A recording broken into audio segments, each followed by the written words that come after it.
vamos. Vea, a menudo cuando hablamos del matrimonio, pensamos en cuestión de la vida de fe y de la vida religiosa. Es como que, bueno, pues yo no, por decir alguna cosa, yo no me hice monja, yo no me hice padre, en el caso concreto mío, no me hice sacerdote, pues yo decidí casarme como si casarme muchas veces, y porque esto es lo que generalmente la mayoría hace, es como que, bueno, pues la gente común y corriente y la gente que no se puede comprometer más, pues termina casándose, como que no nos queda otra, como que, bueno, pues ni hablar, o sea, me tocó casarme o pues esto es lo que hace la mayoría, de alguna manera es así. Entonces a veces pensamos como que así fue, así es, ¿no? Llegué a la edad adulta y entonces pues me tocó buscar a alguien y le tocó a esta persona estar en mi camino en ese momento y pues ya nos juntamos, ¿no? Y pues ahí la llevamos a veces bien, a veces mal. El matrimonio es una vocación. El matrimonio es una vocación, es uno de los 7 sacramentos, por supuesto, ¿sí? Pero al igual que la unción de los enfermos, perdón, al igual que el orden sacerdotal, el matrimonio también es un sacramento importante y también es una vocación. Entiéndase por vocación el término vocación del latín vocare, vocare, en latín quiere decir llamar, llamar. Esto quiere decir que el matrimonio es un llamado, que Dios nos llamó. Dios nos llamó, ¿sí? Y de ahí viene la palabra llamar. Y claro, en la cuestión de este llamado de Dios, pues Dios llama y uno responde. Si bien es cierto que muchas veces este llamado se hizo, porque si estamos juntos o si estamos casados, pues ya es un hecho que Dios nos llamó y ya es un hecho que nosotros contestamos y que contestamos consciente o inconscientemente, ¿sí? Que fui consciente de lo que Dios me estaba llamando, que no fui consciente, pero estoy en esto, entré a una vocación, entré a un llamado específico que Dios nos hace, ¿sí? Otra vez estos llamados Dios nos hace y nosotros contestamos. El primer llamado que Dios nos hace es a la vida y el de la vida es un regalo, ¿sí? El primer llamado que Dios nos hace a nosotros es a la vida. Ahora, eso sí, nadie lo escogió, Dios nos lo regaló, ¿sí? No nos preguntan si, oye, ¿quieres nacer? ¿Quieres venir a este mundo? Dios nos lo regala, ¿no? Claro, el papá y la mamá de alguna manera ayudan en este proceso, pero quiero decir, una vez más, es un regalo y estamos llamados a vivir intensamente. El primer llamado es un llamado a la vida y es a vivir y a disfrutar de esto que Dios nos regala, de este regalo que es la vida. El segundo llamado después de la vida es a ser santos. Si podemos cambiar la palabra es a ser plenos, ¿no? San Irineo de León, uno de los padres de la iglesia de principios, ¿no? De la iglesia por ahí entre el siglo primero y entre el siglo segundo, en el siglo segundo, San Irineo de León dijo que la gloria de Dios es el ser humano plenamente feliz o el ser humano pleno, realizado. Entonces, el segundo llamado que Dios nos hace en la vida, a usted y a mí, es a ser completamente felices. Primero nos da la vida y luego en esta vida nos llama a ser completamente felices, ¿sí? Es un llamado, es una vocación. Estamos llamados a ser completamente felices. Y ser completamente felices equipara con la santidad. Ser santo, ¿sí? Ser santo, el llamado a la santidad es el mismo llamado a la plenitud de la vida del ser humano, ¿sí? El uno y el otro van juntos. Ser santo no es ser aburrido, ser santo no es privarme de cosas nada más a lo loco. Ser santo es alcanzar aquello para lo que Dios me creó. ¿Sí? Los santos, de hecho, usted ve Madre Teresa de Calcuta, Padre Pío, San Juan Pablo II, los santos clásicos de la historia, Santo Tomás, San Agustín. Si usted quiere descubrir un elemento esencial en la santidad, es ese. Buscaron y vivieron plenamente antes que su vocación concreta, su vocación, ¿sí? A ser felices. Entonces, santidad y felicidad, santidad y plenitud no están peleados, de hecho van de la mano. El santo realmente encuentra la felicidad y la vive y la disfruta. Entonces, este es el segundo llamado. Después tenemos lo que se llaman los llamados concretos, las vocaciones concretas. Y la vocación al matrimonio es uno de estos, ¿sí? Es uno de estos. Dios nos llama. Dios llamó a José Juan y a Alba. Dios llamó a Ana y a Jesús. Dios llamó a Martín y a Carolina. Dios nos llama a cada uno. Y aunque parezca raro, a mí José Juan me encantó la homilía del padre Francis cuando Alba y yo nos casamos. El padre Francis, ¿sí? En la homilía dijo, pues yo no sé cómo hizo Dios, porque uno nació en un lugar y otro en otro lugar. No se supone que se tenían que conocer, pero desde siempre, de alguna manera, Dios los había llamado a esto. Dios los había llamado a que estuvieran juntos. ¿A qué nos llama Dios? ¿A qué nos llama Dios como esposos? Este llamado al matrimonio, este llamado a la santidad, ¿es a qué? Y le voy a decir, y acá sí va a sonar ideal, acá sí va a sonar como ideal la cuestión, pero es importante que entendamos esta parte. Mire, ya a mí me parece que ir tirándole a cuánto es lo menos es súper triste. Otra vez, nosotros estamos llamados a ser completamente felices. Algunos de ustedes me han escuchado en otra ocasión de hablar de este señor en mi pueblo que le dicen el más o menos. A este señor en mi pueblo que le dicen el más o menos porque usted le pregunta cómo está y siempre contesta más o menos. Siempre contesta más o menos. Usted le pregunta cómo está y contesta siempre más o menos. Yo decía que este señor de mi pueblo es agricultor. Y entonces había años que nosotros sabíamos, tenía sus tierras de riego, producía. Y había algunos años que al señor le iba muy bien, ¿no? Muy buena cosecha, muy buen precio la cosecha, vendía muy bien. Se supone que ese año había ganado bastante dinero y usted le preguntaba cómo estaba ese año que tenía carros nuevos, camionetas nuevas, tractor nuevo, renovaba toda su flotilla de autos y entonces decía así, le preguntaba a usted, ¿cómo está? Y él decía, más o menos, ¿no?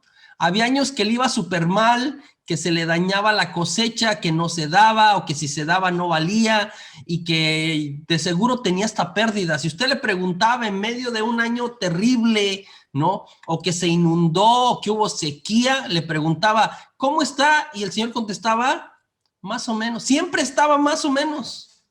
O sea, si le iba bien económicamente, y estoy utilizando este ejemplo de económicamente, no sé lo demás de su vida, pero si le iba bien, contestaba más o menos, si le iba mal, contestaba más o menos. Siempre estaba más o menos, ¿sí?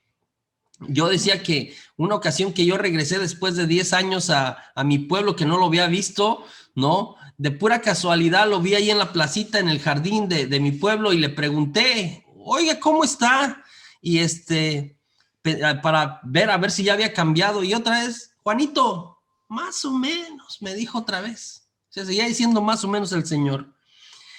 No fuimos creados, Dios no nos llamó a la vida, Dios no nos llamó al matrimonio para que llevemos un matrimonio más o menos. Dios nos llamó para ser completamente felices, de manera individual y de manera como pareja. Y si usted está en un matrimonio más o menos, ese no es el plan de Dios. El plan de Dios es que sean completamente felices, ¿sí? Entonces, en este llamado al matrimonio, ¿sí? Dios nos llama a la santidad, a dejarlo por decirlo así, de ser yo. Y esto es muy importante en el proceso del matrimonio, porque no se anula el yo y no se anula el tú, pero hay un momento en que yo sí tengo. El matrimonio implica también sacrificio. El matrimonio implica también renuncia. El matrimonio implica salir al encuentro de la necesidad del otro. Ya hablamos un poquito de eso. Y si no soy capaz de hacer eso, si no soy capaz de ver eso, entonces voy a estar frustrado en mi matrimonio. Entonces, dejar, por decirlo así, de ser yo, mire, lo hacemos con nuestros hijos. ¿Usted sabe que lo hacemos? Esto es lo que yo decía, como que el amor paternal lo tenemos inyectado. Nuestros hijos, si se portan bien, los amamos. Si se portan mal, los amamos. Si se portan medio bien, los amamos. hacemos sacrificios por ellos. ¿Está de acuerdo conmigo? ¿Sí? A veces, aunque nos paguen mal, ahí estoy yo como papá o como mamá. Entonces, es dejar de ser yo para que surja el nosotros. ¿Sí? Para que surja el nosotros. A ver en el otro, ¿sí? O en la otra, un don, un regalo de Dios. Dios me regaló a mi esposa. Es un don que confía a tus cuidados, a tu amor, a tu verdad, para que lo recrees y lo hagan caminar tal cual es. Este don, ¿sí? Es un regalo que Dios pone en tus manos. La vocación al matrimonio es una llamada también a vivir la alianza de Dios con la humanidad. Mire, el matrimonio cuando se vive plenamente, y de esto habla también San Juan Pablo II, ¿no? En su documento sobre teología del cuerpo que yo mencionaba el día de ayer, San Juan Pablo II también dice que el matrimonio es el mejor reflejo de la vida de Dios. Es el mejor reflejo de la vida de Dios, ¿sí? Yo y Alba y la familia completa estamos llamados a ser reflejo, a ser imagen, ¿sí? Del amor de Dios, del amor de Dios. Esto es muy importante. Entonces, la vocación al matrimonio, ¿no? 3 cosas, esto está en el Catecismo de la Iglesia Católica. La vocación al matrimonio incluye exclusividad, fidelidad, hemos hablado de estas cosas, e indisolubilidad, ¿sí? Entonces, primer palabra que estoy mencionando aquí, la vocación al matrimonio incluye exclusividad, ¿sí? Aquí no, se acabó lo de tengo corazón de condominio. El Vicente, mi compadre, el Vicente Barrón, dijo que cuando él era joven y andaba con todas, así decía él, ¿no? Que él tenía corazón de condominio. No, yo tenía amor para todas, decía el compadre Vicente. Una vez que uno se casa, se acaba el corazón de condominio. Usted no puede amar a todas o no puede amar a todos. El matrimonio es exclusivo. Yo, ¿sí? Dejo de ver a todo mundo y entonces me centro en ver y amar, ¿sí? Y entregar mi vida y todo lo que hago y todo lo que soy cada día por esta persona concreta que he escogido, ¿no? De manera concreta a mí, pues se llama Alba, ¿no? Alba Iris. No son todas, no son 2, no son 20, es una. Es una la que yo escojo. Y se hace exclusivo el amor.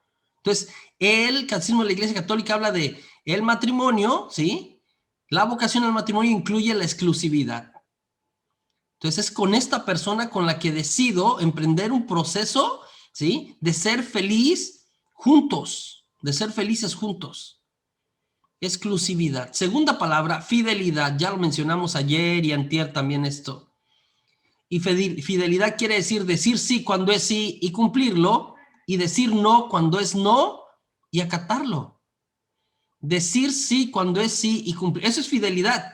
Decir sí cuando es sí y cumplirlo, y decir no cuando es no y acatarlo. Si yo, José Juan, Alba mencionaba el otro día, le digo, Alba, te invito a cenar el viernes a las 7 y llegan las 7 y yo no llego, las 8 y no llego, me quedé en el trabajo, estoy faltando de alguna manera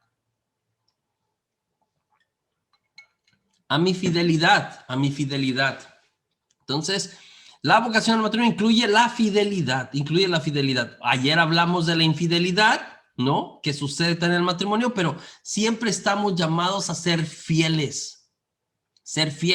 La palabra fidelidad viene de la misma raíz de fe,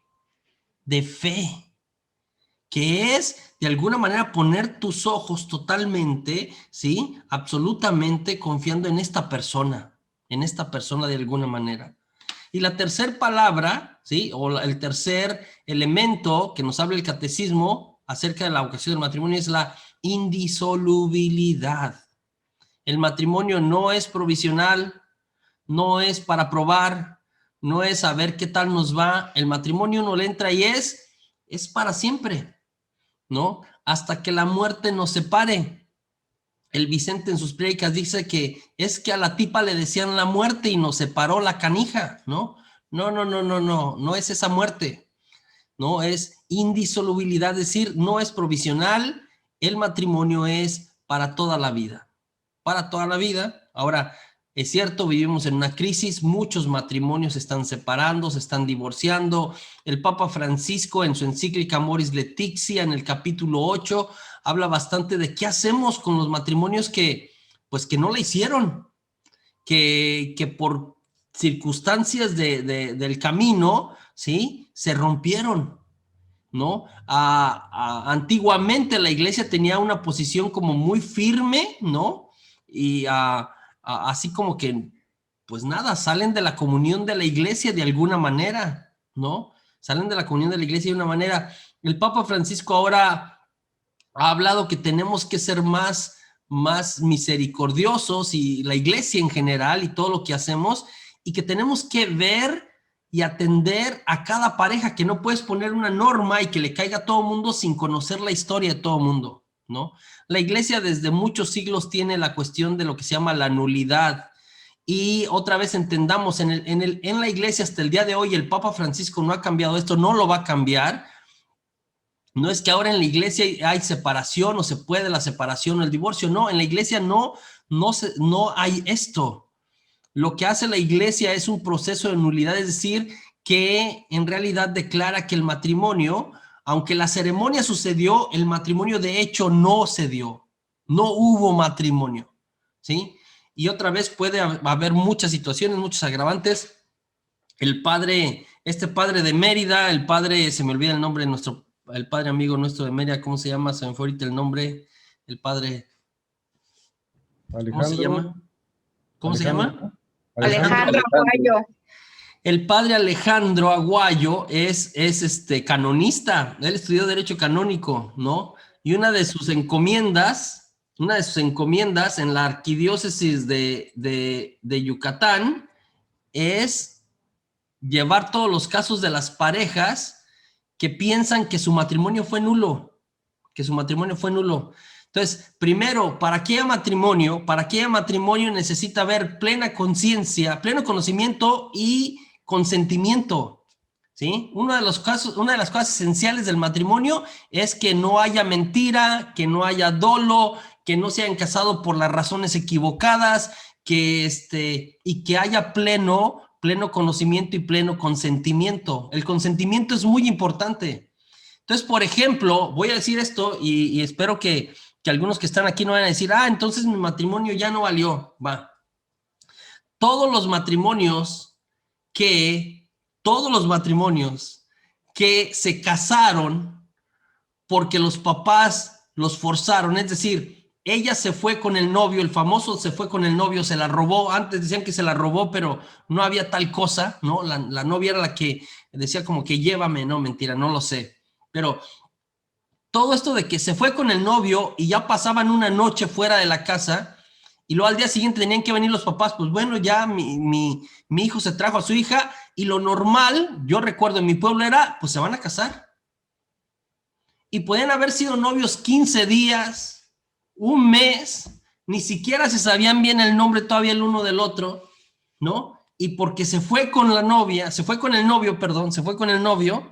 pues se tenían que casar. Todos estos matrimonios de que se tuvieron que casar porque se fueron con el novio o con la novia son anulables. Porque muchos de ellos se casaron por el hecho de, hicimos esto, ahora nos tenemos que casar. Son anulables, nos tenemos que casar, y después estaba la autoridad de los papás de, no, pues ahora le cumple a mi hija, ahora su hijo tiene que cumplir a mi hija, ni hablar, ¿sí? Si en realidad yo no estaba listo para casarme, si tenía problemas psicológicos, problemas graves de alcohol, de drogas, cosas, si yo no estaba lista, si no tenía la madurez, ¿sí? Y así le entré y no tenía claro lo que estaba haciendo completamente, no, pero bueno, pues estaba casando a la gente, yo terminé casándome, ¿sí? Otra vez, después de un análisis, y no es nada más así como que de fácil como yo lo estoy diciendo, el padre Alejandro Aguayo debería explicarlo mucho mejor que yo, es después de un análisis exhaustivo y comprobar realmente que él o ella, estaban incapacitados de alguna manera para contraer matrimonios, se puede ir hacia el proceso de nulidad. Regreso, ¿no? El matrimonio, la vocación del matrimonio incluye la indisolubilidad. Una vez que yo me caso con esta persona por toda la vida. Y este tiene que ser el propósito. Y si no tengo este propósito, lo que yo decía también con Joana y Abraham, si yo no quiero casarme, entonces no hay tal. Aunque se haga la boda y hay un padrecito y partamos el pastel y todo, si una de las dos partes no quiere, ¿sí? Y es forzado de alguna manera, ¿sí? No hay matrimonio. Ha pasado incluso también con las cuestiones de una ordenación sacerdotal. Pasaba, por ejemplo, un sacerdote, si comprueba que alguien, ¿sí? Alguien manipuló de alguna manera o forzó para que se hiciera sacerdote y comprueba que así fue, sí, porque también el sacerdocio es para siempre, usted sabe eso, ¿no? Una vez que uno se hace sacerdote, es sacerdote para siempre. Aunque cuelgue la sotana, aunque se raje, es sacerdote para siempre, ¿sí? De alguna manera. Pero, por ejemplo, si alguien, voy a decir un ejemplo, parece chusco, no sé si ha existido o no, pero, es decir, si yo, José Juan, en realidad no quería ser sacerdote, pero si no era sacerdote, mi abuelita se iba a morir de disgusto, porque mi abuelita quería a fuerzas que yo fuera sacerdote, ¿no? Entonces, para no provocarle un soponcio a mi abuelita, para no provocarle un disgusto, pues me hice sacerdote, pero yo no quería ser sacerdote. Y entonces por ahí en mi carta, en una carta que se escribe de yo quiero ser sacerdote, ¿no? En la carta que yo pongo, yo quiero ser sacerdote, escribo una carta, y entonces con todas las letras, no sé cómo se llama eso, con todas las letras iniciales pongo aquí, en realidad no quiero, mi abuelita me forzó y acá sí dice que sí, ¿no? Y compruebo que yo no quería, que le entregue por pobrecita a mi abuelita, ¿no? Entonces otra vez no hubo ordenación sacerdotal porque también es importante la cuestión de el consentimiento, el que yo quiera, muy importante eso. El matrimonio tiene dos fines, ¿sí? Según otra vez el catecismo de la Iglesia Católica, el unitivo, y acá entra también la cuestión de la vida sexual. En la vida sexual, en la teología católica cristiana, la sexualidad del ser humano, la entrega del uno al otro, tiene dos fines, el fin unitivo y el fin procreativo, ¿sí? El fin unitivo, del que ya hablamos, ¿no? El día de ayer en la parte sexual, tiene que ver con lo corporal, lo afectivo y lo espiritual, ¿sí? La persona se entrega, se une a la otra persona totalmente, ¿no? La cuestión de la entrega del uno hacia el otro, la parte unitiva. El matrimonio nos une, nos hace uno. Voy a hablar de eso con más calma también enseguida. Y segunda parte, la parte procreativa. Como respuesta al mandato, a la petición de Dios de crezcan y multiplíquense, ¿sí? Una paternidad responsable en conciencia. Estamos llamados a darle la bienvenida a nuestros hijos, la bienvenida a la vida. Y hablo esto, mire, también por la cuestión de los anticonceptivos y una cultura súper grande de anticonceptivos. Una humanidad de alguna manera, o matrimonios que se han cerrado a la vida como tal. Ahora, voy a decir una cosa porque hay dos ideas disparadas en este tema. Hay gente que dice como que entonces quiere decir que tengo que tener todos los hijos que pueda tener.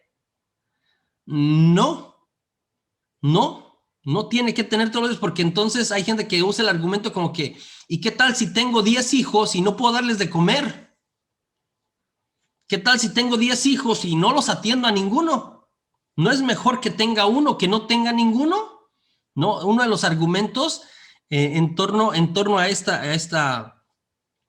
que nos pide la fe, la iglesia de alguna manera, y es, no, cuando hablamos de paternidad responsables, usted no está llamado a tener 20 hijos, usted está llamado a estar abierto a la vida. Es dos cosas distintas. Estoy llamado a estar abierto a la vida, ¿sí? Eso incluye que algunas veces vamos a tener hijos y a veces no voy a tener hijos. Entonces tiene los dos elementos. Cerrarse totalmente a la vida, entonces es lo que va en contra de de uno de los fines. Cerrarse completamente, no, estoy abierto a la vida, de alguna manera, ¿sí? Estoy abierto a la vida y Ahora, eso quiere decir que sea un padre responsable. No se trata de tener todos los hijos, tampoco. Se ha malentendido esto. Se trata de que los que tenga, escúcheme bien, los que tenga, los ame, los cuide, ¿sí? Les ponga atención, les dedique tiempo y les dé una vida de calidad. También tener hijos por tener hijos es irresponsable a veces, ¿sí? Ahora, entiendo todo lo que estoy diciendo. Una cosa es estar abierto a la vida, ¿sí? Y es estar abierto a la vida nos lleva desde un principio de ser padres responsables. Y la responsabilidad tiene que ver con, vamos a ver cómo decidimos, ¿no? Cómo decidimos en el proceso también. Los anticonceptivos no naturales, ¿sí? Es cerrarse a la vida. Podemos tener una planificación familiar natural. Ahora, requiere dedicación, de tiempo, de esfuerzo, de conocimiento, de cierto sacrificio algunas veces, por supuesto, ¿sí? Ahora, también vivimos en una cultura hedonista donde no queremos esforzarnos, no sacrificios, queremos una cultura del placer, etcétera. Entonces, no es fácil de alguna manera vivir el principio, pero estamos llamados a eso. Estamos llamados a estar abiertos a la vida. Es parte de la bendición, otra vez, lo que yo hablaba el día de ayer de yo me entrego a ti y tú a mí. Y parte de esta entrega, aunque no siempre sucede así, es esta apertura a la vida, este amor que es y que da vida. Y que da vida de alguna manera. El matrimonio fue creado por Dios. Mire, hay gente que, ¿quién inventó el matrimonio? Ay, Dios mío. Primer cosa, el matrimonio no es un castigo de Dios. Hay gente que piensa, y otra vez, cada quien habla de cómo le fue en la feria, ¿sí? Cada quien habla de cómo le fue en la feria. Si usted le ha ido bien en el matrimonio, pues usted dice que el matrimonio es bonito.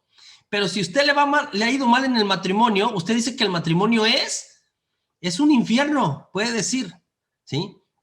Entonces, primer cosa importante, el matrimonio no es un castigo de Dios. El matrimonio estaba en la mente, ¿no? Aquí tengo a Adán y Eva, ¿no?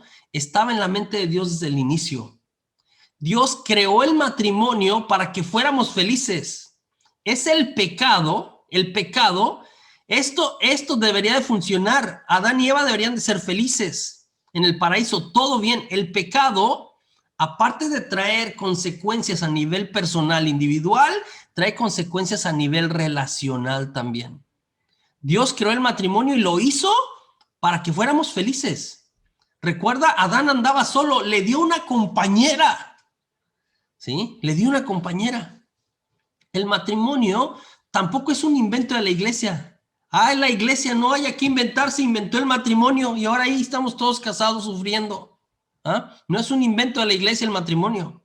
Dios lo quiso así desde el inicio y lo quiso por nuestro bien, es algo bueno, ¿sí? Le dio a Eva, a Adán, y los vio felices y Adán no se la creía, ¿no? El matrimonio no fue que alguien que no tenía que hacer se le ocurrió, no tenía que hacer y se le ocurrió. No. El matrimonio estaba en el corazón de Dios desde el principio, ¿sí? El matrimonio está desde el Génesis hasta el Apocalipsis, del principio al fin, nos habla de esta relación entre el hombre y la mujer, y esta relación del hombre y la mujer que de alguna manera también es imagen, ¿sí?, del amor que hay en Dios, en la Trinidad divina, Entonces, para terminar esta parte de los fundamentos bíblicos y teológicos del matrimonio.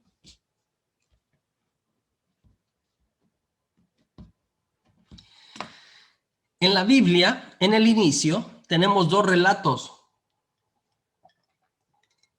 de la creación. La creación en la Biblia, en el inicio, esto les expliqué en Historia de la Salvación. En el inicio, no hay un solo relato de la creación, hay dos. En el inicio, de hecho, a través del Antiguo Testamento, hay quien ha descubierto que hay muchos más, como unos 39 relatos de cómo inició todo. En el principio de la Biblia, de Génesis 1:1 a Génesis 2:4a, tenemos lo que se llama el relato sacerdotal.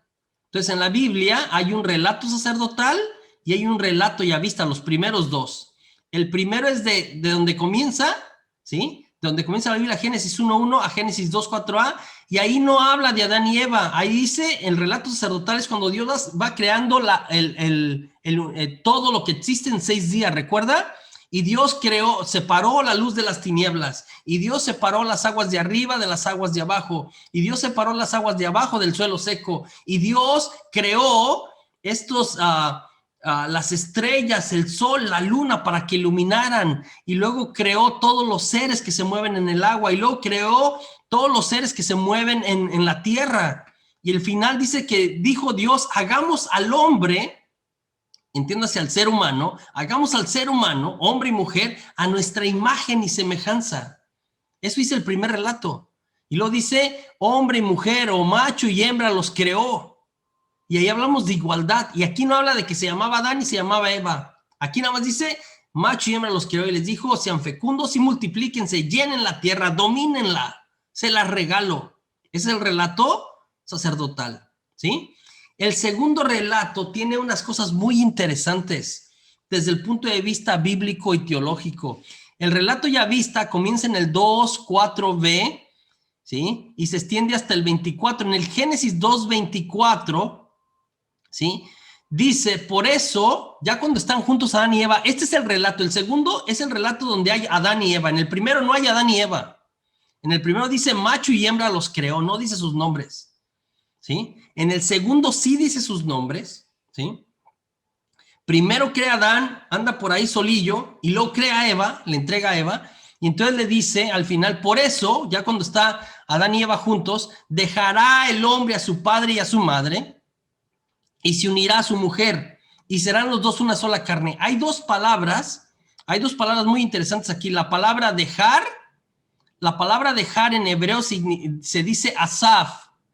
Asaf, en hebreo, la palabra dejar significa, asaf, es la palabra, dejará el hombre. Entonces el verbo dejar que utiliza, dejará el hombre a su padre y a su madre, el verbo dejar, asaf, significa el acto legal por el cual la esposa y el esposo adoptan un compromiso público de lealtad total y de una devoción de por vida el uno con el otro.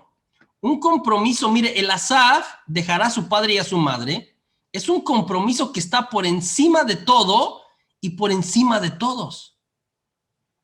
Hay gente que se casa, pero sus pasatiempos son más importantes que su esposa o que su esposo. Hay gente que se casa, pero sus papás son más importantes que su cónyuge. Hay gente que se casa, pero sus amigos son más importantes que su esposo o que su esposa.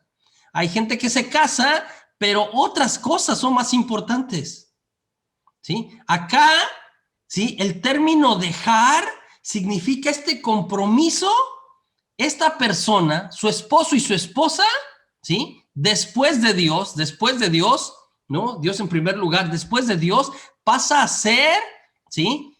Pasa a ser lo más importante. Está por encima de todo y por encima de todos. A eso nos invita la palabra dejar. Mi esposa es lo más importante en mi vida. Sí, incluso más importante que mis hijos. Aquí habrá algunas esposas que dirán, los hijos primero. Los hijos primero. No.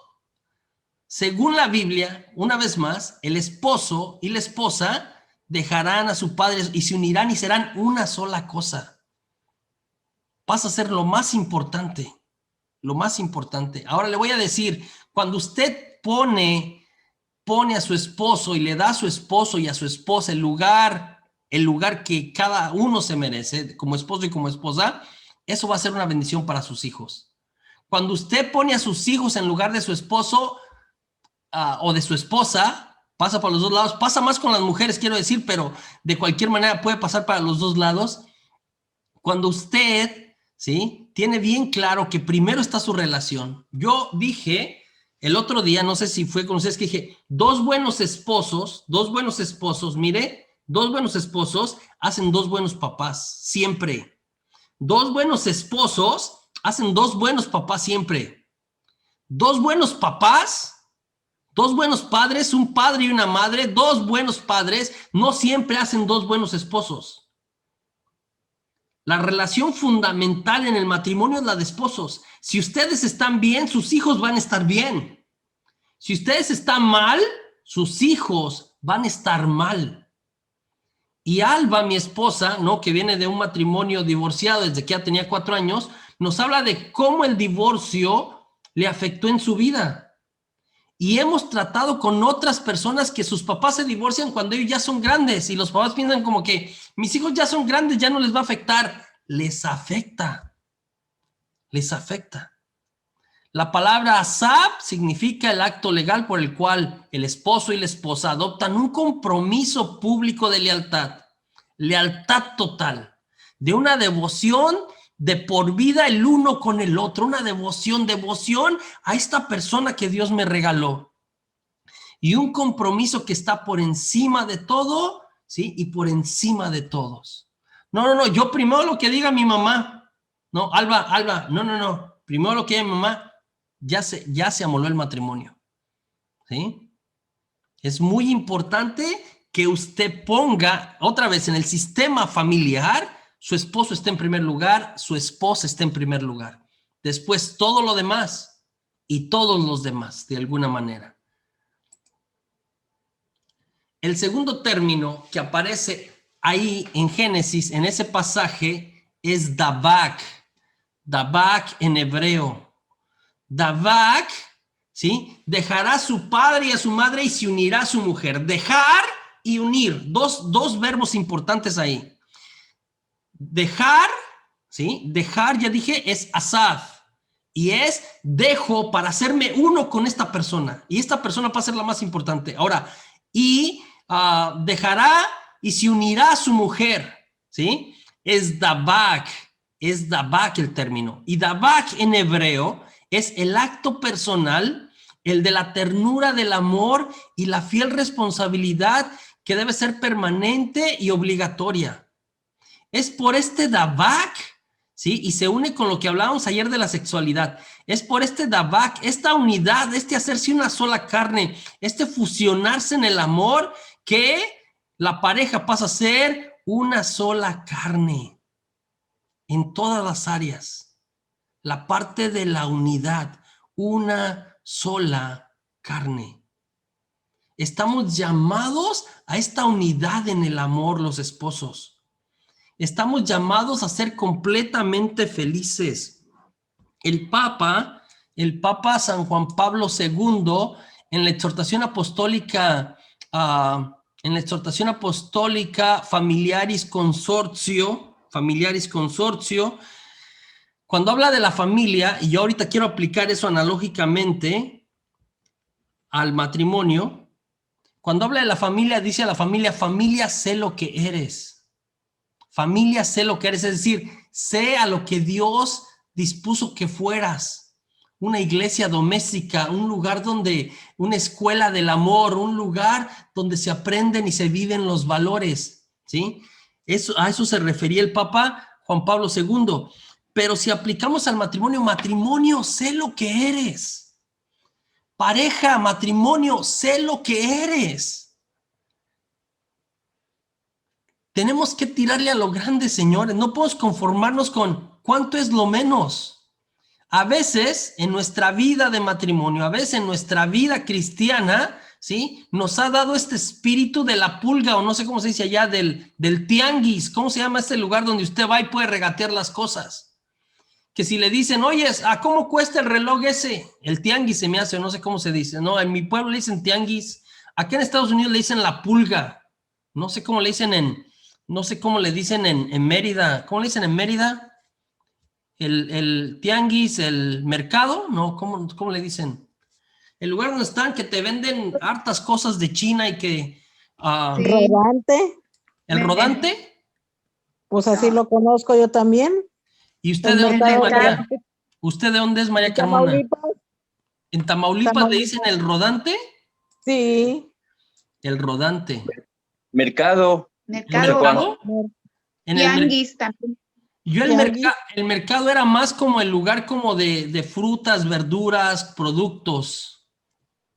En mi pueblo era más eso el mercado. El tianguis era como que había el mercado, pero había un día de tianguis donde ya se ponían y vendían muchas cosas más. Era como más variado. Sí, igual aquí hay tianguis. Tianguis se dice Sí, en Mérida, ¿no? sí. Igual se dice en Campeche, tianguis. Yo creo que sí, José Juan. En todo el sur se dice Yo lo tianguis. conozco como sobre ruedas. Sobre Sí, es ruedas, eso. sobre Sí. ruedas o rodante. No, yo no había escuchado ese, ¿eh? La fayuca. La fayuca. No, en Tepito, ¿cómo se llama? La fayuca, ¿no? La fayuca. Pero la fayuca es el Sí. producto, ¿no? Así es. El La mercado. fayuca es el tianguis. producto y el que la vende es el fayuquero. Para regatear el tianguis. En tianguis, ¿sí? En tianguis. Entonces, en el tianguis usted va y si venden un reloj y usted pregunta, ¿cuánto cuesta el reloj? Y le dicen 500 pesos. Si usted paga 500 pesos, usted no sabe comprar en tianguis. Si usted paga lo primero que le dicen, usted no sabe comprar en tianguis. Usted empieza ahí en el tianguis y 500 pesos, 500, ¿de verdad? ¿Usted vende eso a 500 pesos? Deme 400 y lléveselo. ¿400 pesos por eso? ¿De verdad? ¿No? Ah, bueno, ¿tiene 300 pesos? ¿Tiene 300 pesos? Ya, 300 pesos todavía es bastante, ¿no? 300 pesos, ya me voy, allá me lo estaban dando a 200. ¿Trae 200? Traigo 180. Traigo 180, deme los 180. Vea. Y un producto que empezó en 500 pesos lo compra por 180. ¿Ah? Y por seguro el reloj vale como 80 pesos allá en otro lugar. Pero bueno, ya le bajó lo más posible. A veces en la vida cristiana, a veces en el matrimonio, hemos empezado a tener este espíritu, ¿sí? Espíritu pulguero o espíritu fayuquero o espíritu del tianguis o espíritu no lo sé, este espíritu de ¿cuánto es lo menos? Señores, estamos haciendo la pregunta al revés. ¿Cuánto es lo menos que puedo hacer por mi matrimonio? ¿Cuánto es lo menos que puedo hacer por mi esposa? Olvídese. Tenemos que cambiar. ¿Cuánto es lo más? Esto es algo que vale verdaderamente. ¿A qué estamos llamados? Aspire a lo grande. En mi matrimonio, más o menos. ¿Cómo va en su matrimonio? Ahí la llevamos. ¿Ah? Nadie la llevamos. Usted está con esa persona que está ahí a su lado para ser completamente feliz. Completamente feliz, no a medias, completamente feliz. A disfrutarse. A sacar lo mejor el uno del otro. A caminar juntos de la mano hacia la santidad. Y el uno le ayuda al otro y el otro le ayuda al uno.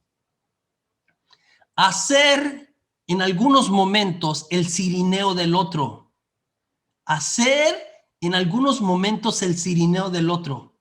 ¿Sabe lo que hace Simón de Cirene? ¿Sabe usted lo que hace Simón de Cirene? Carga la cruz de Jesús. Carga la cruz de Jesús. A veces en el matrimonio, a usted esposo le va a tocar cargar la cruz de su esposa. A usted esposa le va a tocar la cruz, cargar la cruz de su esposo. No estamos llamados a hacernos la vida imposible.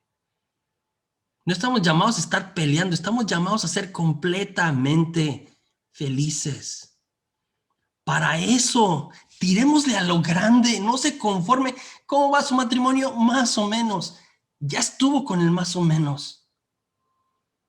Si vamos a estar juntos, vamos a tratar de hacer de este estar juntos lo mejor que podamos hacer. Vamos a poner lo mejor de cada quien. Lo peor de cada quien, para un lado. ¿Ah? Las cositas que no son buenas mías, y eso requiere de un momento de honestidad de cada quien. ¿Sabes qué? Esto me cae gordo hasta de mí mismo. Hay cosas en mí mismo que no están bien, que necesitan trabajar. Eso no lo voy a sacar a relucir en mi familia y en mi relación matrimonial. Voy a renunciar a esas cosas. Voy a tratar de sacar lo mejor de mí y a ofrecerle a Alba, a mi esposa, lo mejor de mí. No lo peor, lo mejor de mí. A eso estamos llamados.